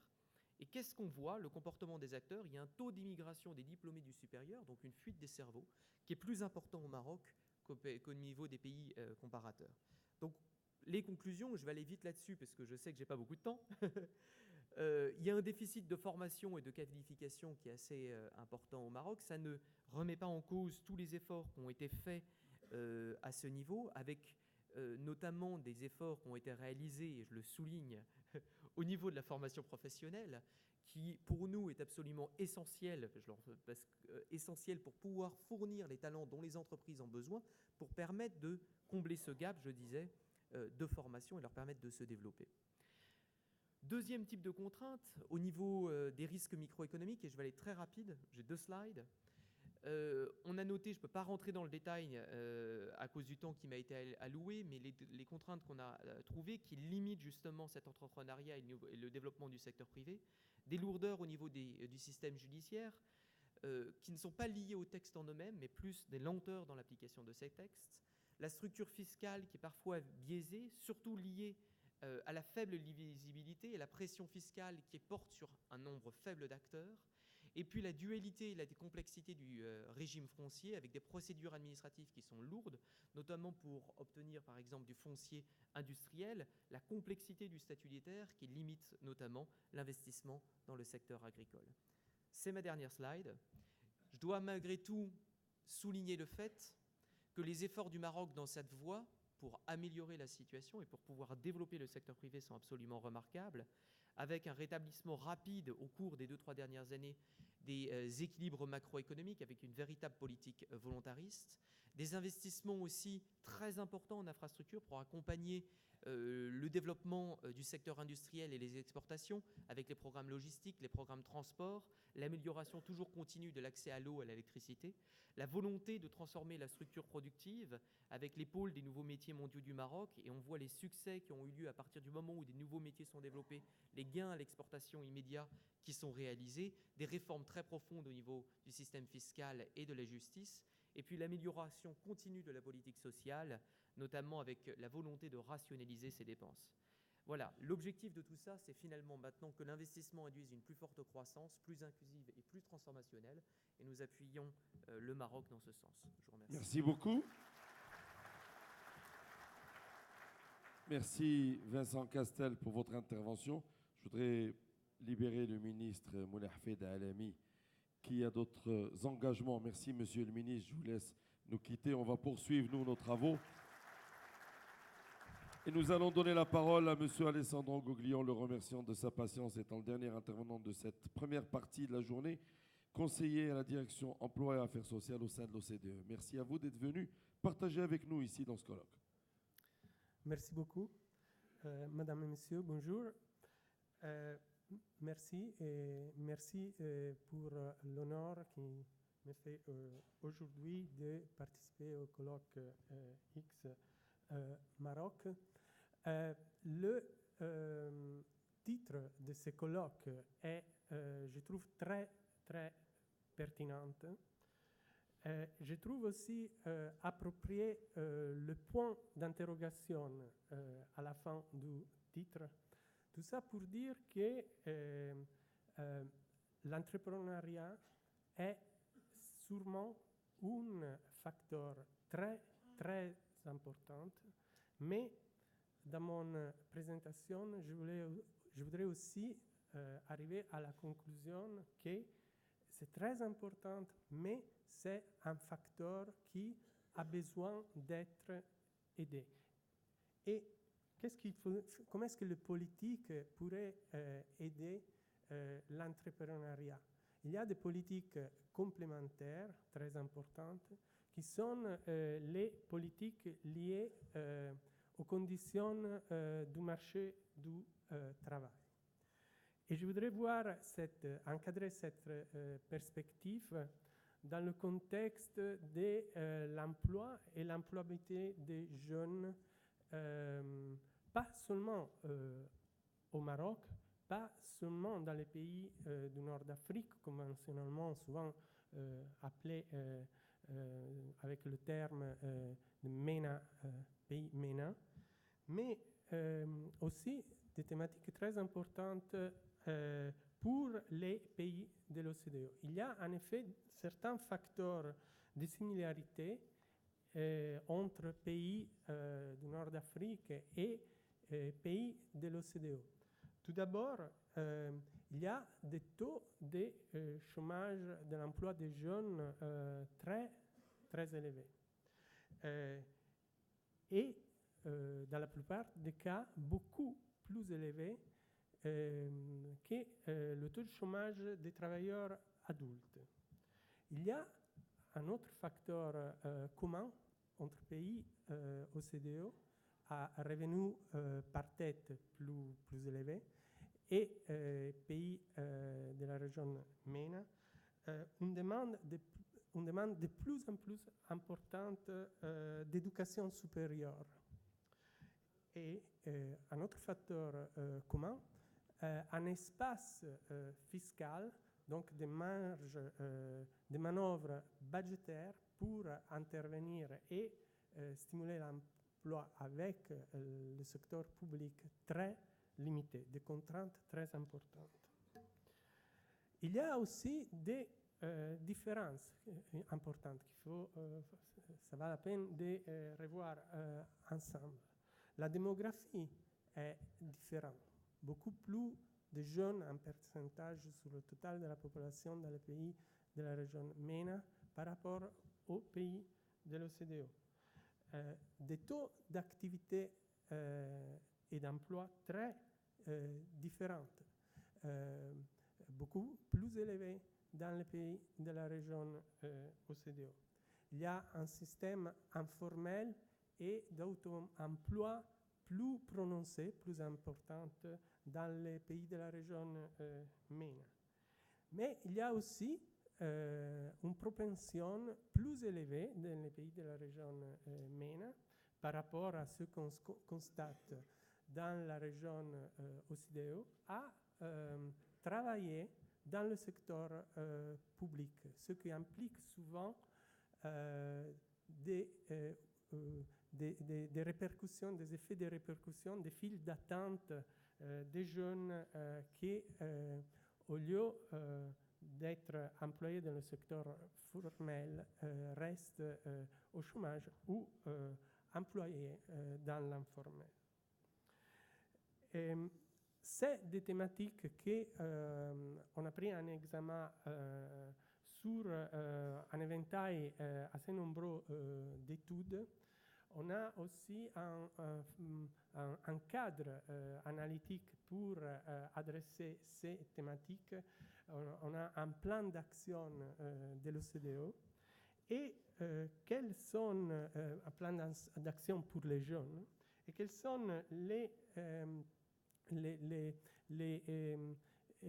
les éléments des leçons qu'on peut tirer d'après ce plan d'action.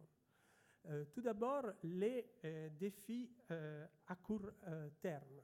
Dans l'immédiat, il y a des problèmes d'éviter la formation d'une génération de jeunes démotivés, qui ne sont plus accrochés au marché du travail.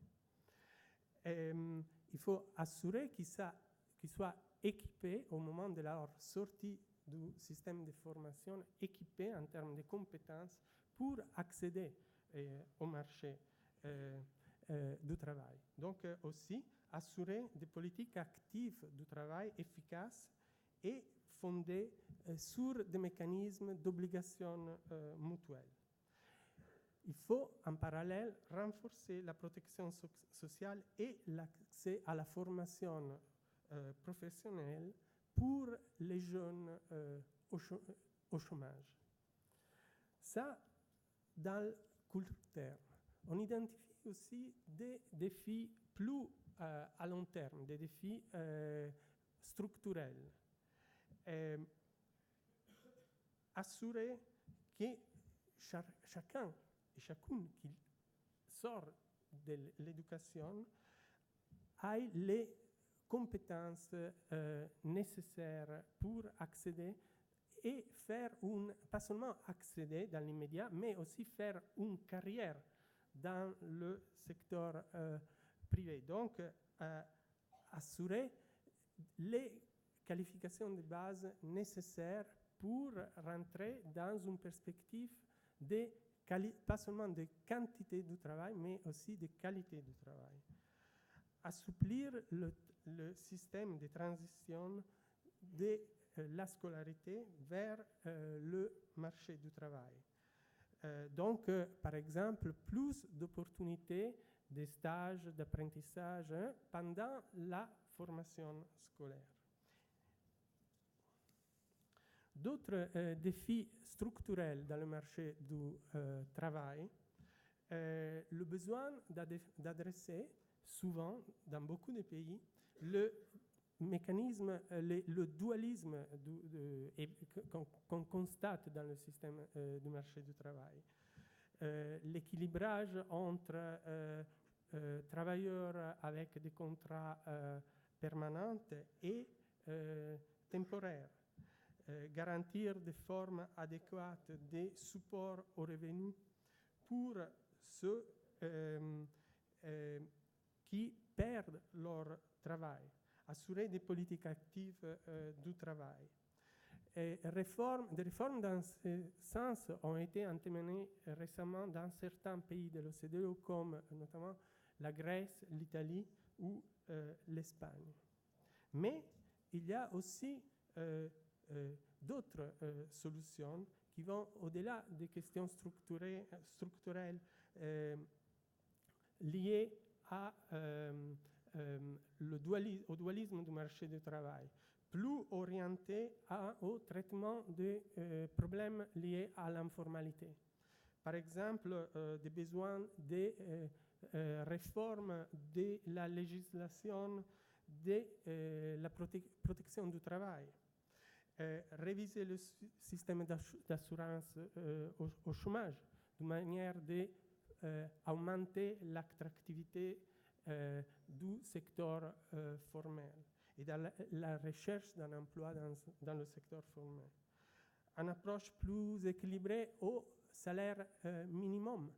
Un salaire minimum trop élevé peut encourager l'embauche des travailleurs moins qualifiés dans le secteur informel et plus de ressources destinées au contrôle, par exemple grâce au travail renforcé des inspecteurs.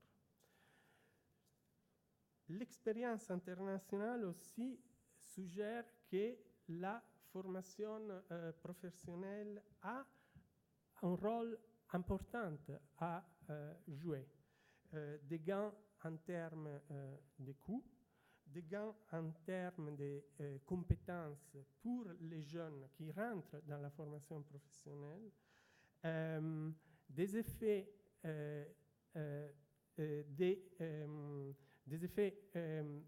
enchaînés virtueux dans le marché du travail, des effets de revenus positifs, c'est-à-dire en termes de la qualité de l'emploi et les perspectives d'augmentation graduelle des salaires. Il peut aussi être orienté vers les besoins d'accroître le rôle de l'entrepreneuriat des jeunes. Tout ça pour dire en bref, pour conclure, qu'il est certes très important de parler d'entrepreneuriat, mais il faut certaines actions complémentaires pour soutenir la prise des risques et la décision de se lancer dans une activité plus autonome. Des conditions dans le marché du travail qui, si en place, permettent aussi aux entreprises de s'orienter mieux vers le futur, vers le long terme, dans une perspective de croissance, d'embauche d'autres employeurs, dans une perspective d'innovation, dans une perspective de meilleur ciblage des opportunités offertes par les chaînes de valeur. Et donc, c'est ça que je voulais souligner dans mon intervention. Merci. Merci beaucoup, Monsieur Alessandro Goglio. Nous allons, dans quelques instants, accueillir d'autres intervenants pour notre première table ronde qui va concerner les jeunes Marocains à l'entrepreneuriat. Je voudrais préciser que je vais avoir à mes côtés de nombreuses personnalités, dont 2 ministres qui nous feront le plaisir de participer à cette table ronde. Entre-temps, je vous propose une dizaine de minutes de pause pour nous permettre de rattraper le temps. À tout de suite.